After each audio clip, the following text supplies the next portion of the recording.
Bismillahirrahmanirrahim. Hər vaxtınız xeyir olsun. Xoş gördük bir daha.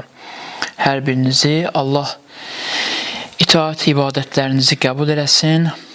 Allah günahlarımızı əfv eləsin və bizi ən sevdiyi insanlardan qərar versin. Biz günah və günahkarlıq haqqında danışırdıq və qeyd etdik ki, onun əsas köklü səbəbi fitrətdən uzaqlaşmaqdır. İnsan öz həqiqi yaradılışından uzaqlaşır və nəticə etibarilə yolu azdıqdan sonra ən böyük günah Allahdan uzaqlaşmaq olur. O səbəbdən də qeyd etdik ki, Allah daimi olaraq bizə xatırladır ki, mən həmişə sizin yadınızda olmalıyam ki, sizə düz yolu göstərim. Və sonda qeyd etdik ki, biz o yola necə qaydaq, o köklü yola necə qaydaq. Onu da dedik ki, biz bir müddət anlamasaq da belə ilahi əmrlər icra etməliyik. Allah bizdən hər nə gözləyirsə, onlar icra etməliyik.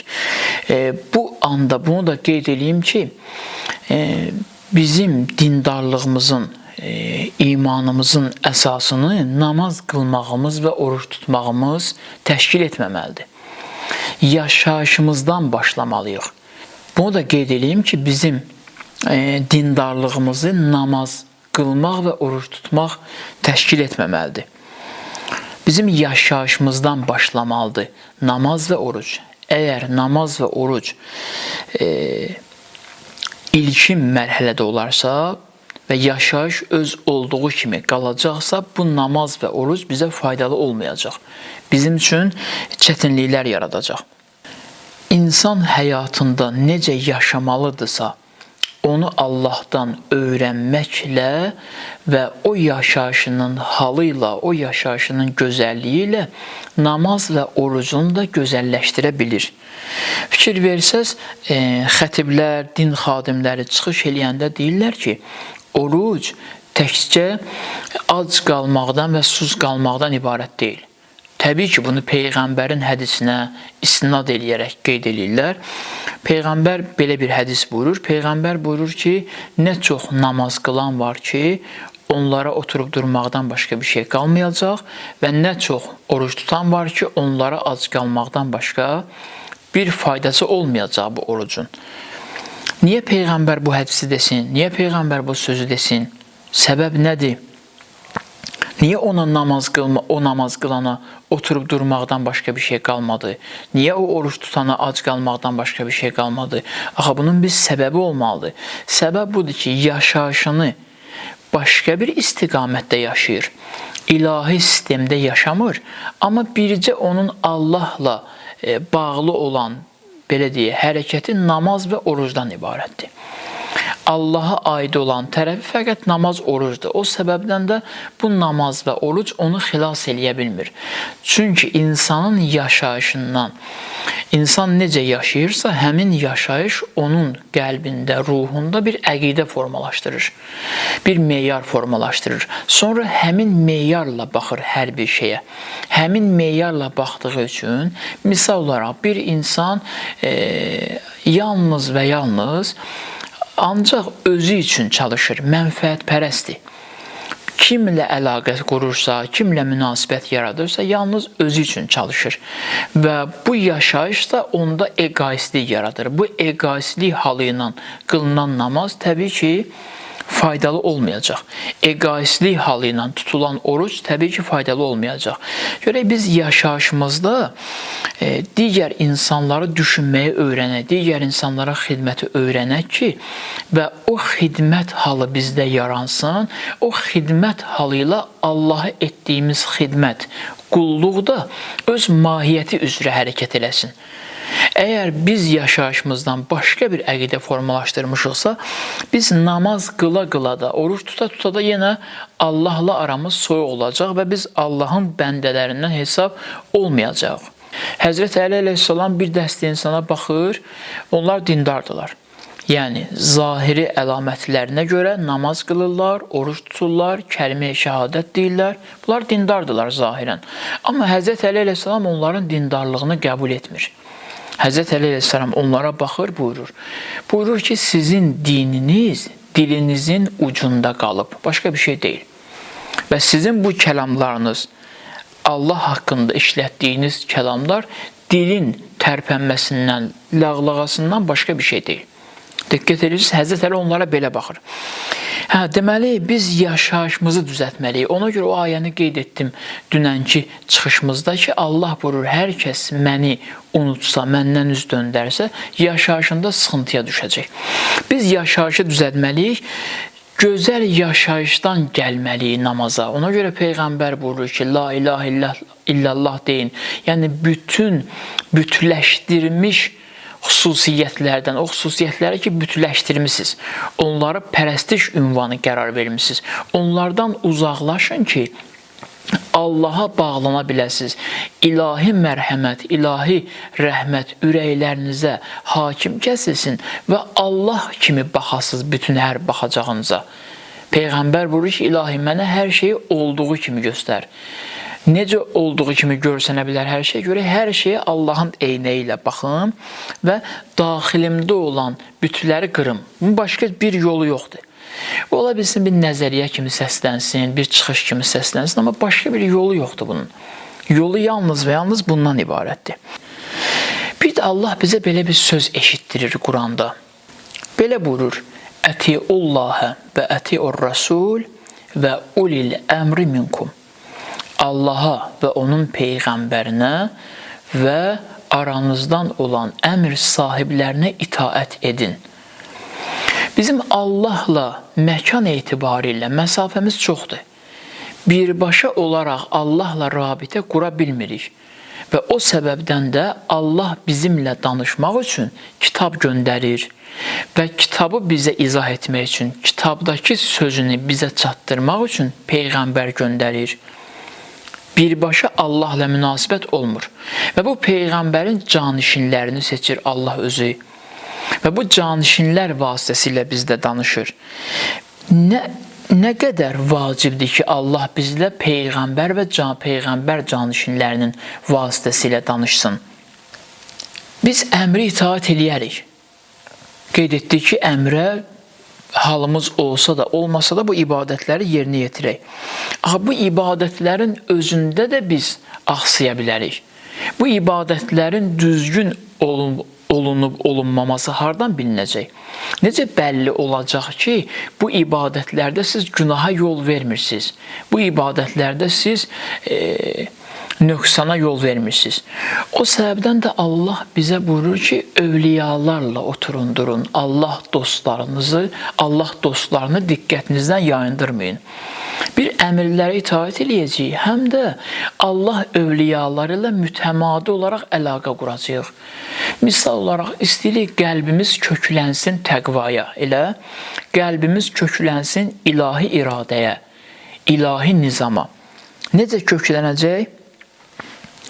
İn tuhibbunallaha fəttəbi'uni fəyuhbibkumullah.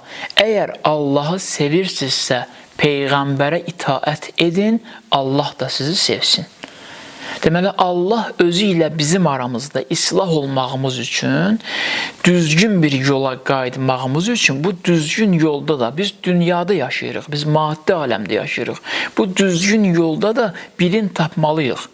Keçən günlərdə Əhl-i-Beytin Nuhun gəmisinə bənzətməsini, Peyğəmbərin Əhl-i-Beytin Nuhun gəmisinə bənzətməsini qeyd elədim.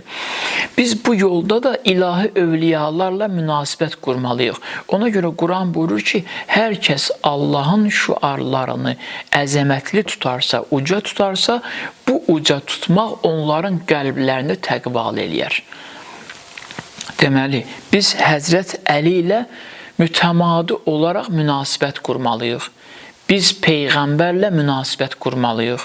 Əgər biz Peyğəmbəri unutsaq, bəzi insanlar bugün insanlara güya kömək etmək istəyirlər. Nə deyirlər? Deyirlər ki, hətta biz borclu deyilik, Peyğəmbər bizim üçün bir işi görübsə və yaxud Peyğəmbər həyatında bir işi görübsə, biz də onu görək. Biz buna borclu deyilik. Və eyni zamanda bunu da tərqin eləyirlər. Bu da ciddi bir problemdir. İnsanların ya bilərəkdən, ya bilməyərəkdən insanları kütləvi şəkildə yoldan azdırırlar. Böyük bir günahı var. Necə bu günahın altından çıxacaqlar, çıxmayacaqlar, Ona qarışmıram. Amma nəzəriyyəni deyirəm. Deyir, ümumiyyətlə kamil insan, belə deyək, çərçivəsini parçalamaq lazımdır. Kamil insan, günahsız insan məsələsini kənara qoymaq lazımdır. Özünüz təsəvvür eləyin. Onsuz da insanlar, biz insanlar yolumuzu azırıq və bizim həyatımız çətindir və biz yol tapmaq istəyirik. Bu kimi insanlar gəlirlər, kamil insanları da kənara çəkirlər. Deyir, onlara baxmayın. Onlardan diqqətinizi çəkin. Ümumiyyətlə, kamil insan nəzəriyyəsi yoxdur. Kamil insan olmayıb. Peyğəmbər də kamil deyil. Heç bir Allah tərəfindən göndərilmiş Peyğəmbər kamil deyil. Siz indi belə yaşayın. Təsəvvür edin, yaşayışında çətinlik yaşamış insanlar üçün, günaha aludə olmuş insanlar üçün yeni bir problem çıxartdılar. Yeni bir çətinlik yaratdılar. Deməli, biz köklü xəttə qayıtmaq üçün Qurana istinad eləyək. Quran buyurur ki, hər kəs Peyğəmbərə beyət etsə, Allaha beyət etmiş kimidir. Bu məsələni həll eləyək və bəhsin, müzakirənin ardını gedək. Hər kəs Peyğəmbərə beyət eləsə, elə bilsin ki, Allaha beyət eləyib. Başqa bir ayə buyurur ki, Allah Peyğəmbəri sizin üçün nümunə qərar verdi. Bu ayədə var.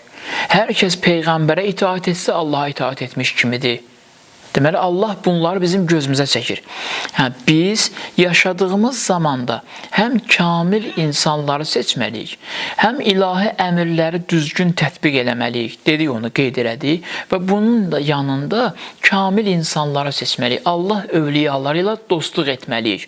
Onlar dünyadan köçsələr də, dünyada yaşasalar da.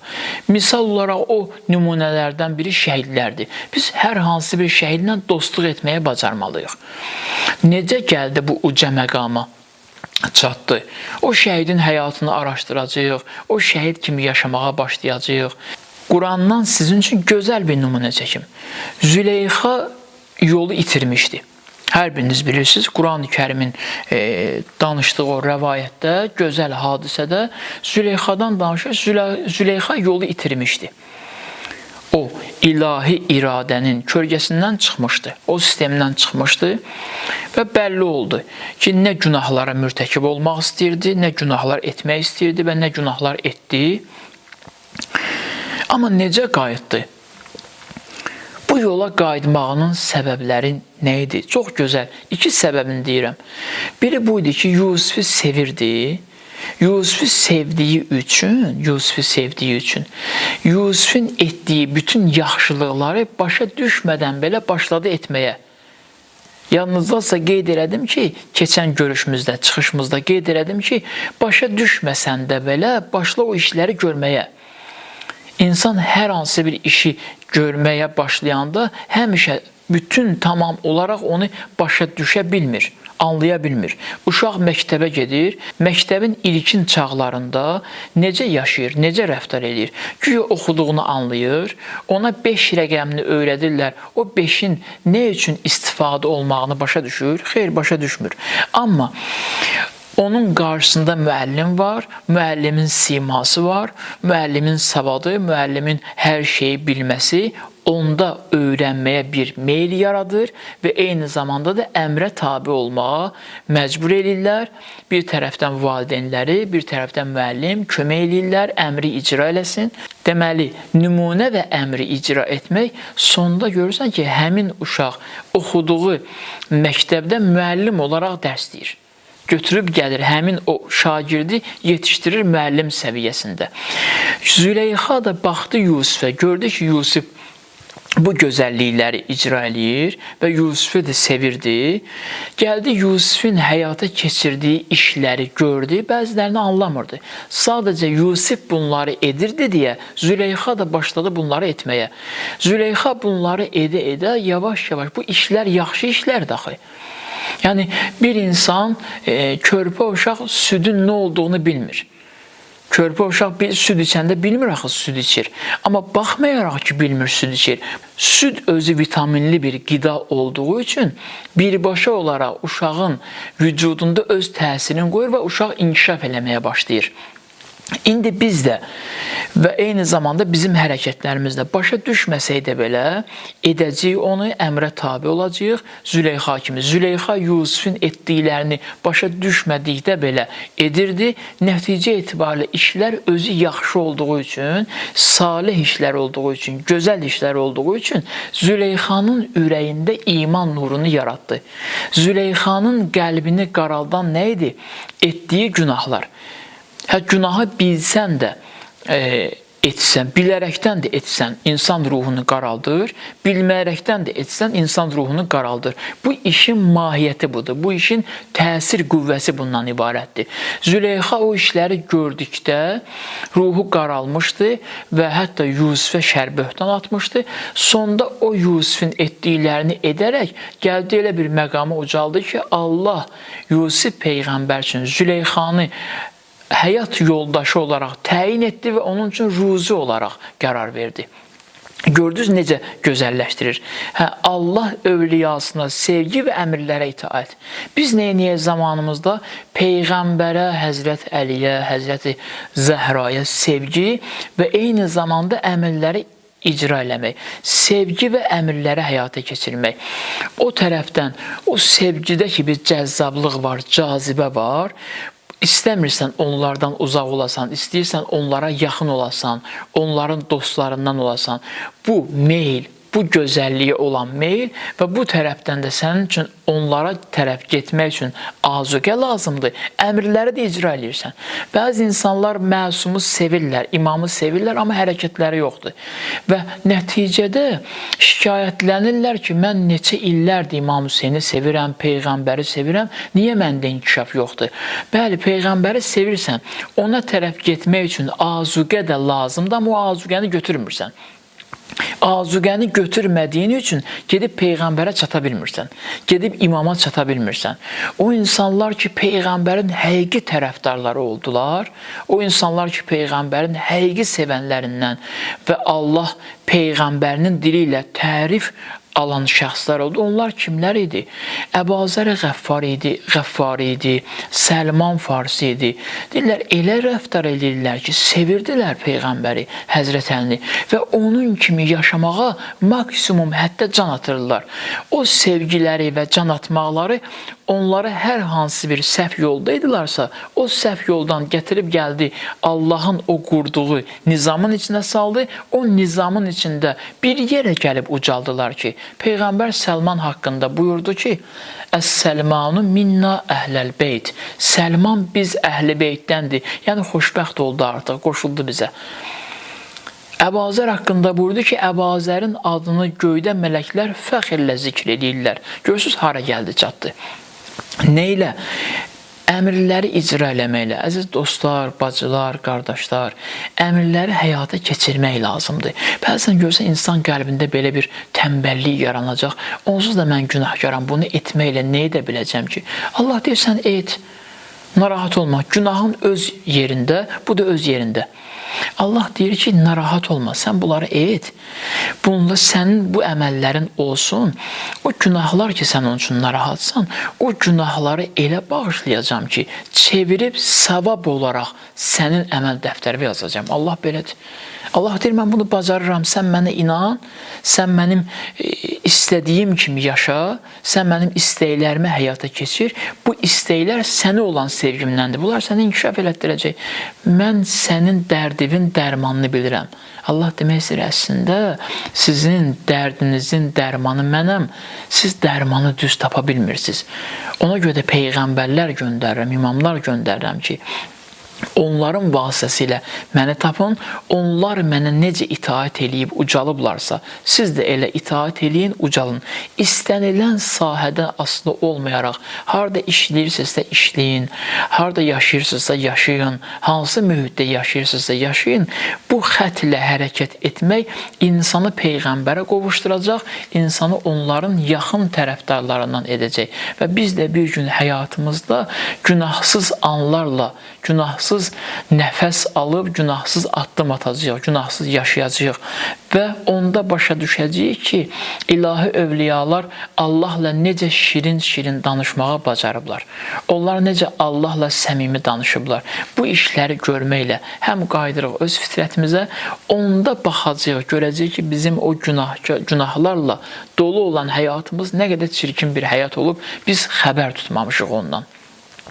Bir alimə dedilər ki, son sözüm budur, bir alimə dedilər ki, tələbələri bizim üçün günaha vəsf elə, onlara baxdı və buyurdu ki, bir neçə gün günah etməyin, ondan sonra günah etmədiyiniz halınızla günah etdiyiniz halı müzakirə edin, müqayisə edin, görəcəksiniz ki, günah sizə nə qədər zərbələr vurur. Günah insanın gözündən nəinki Allahını, ən əzizlərini, doğmalarını belə salmağa bacarır. Günah belə zəhərli bir işdir.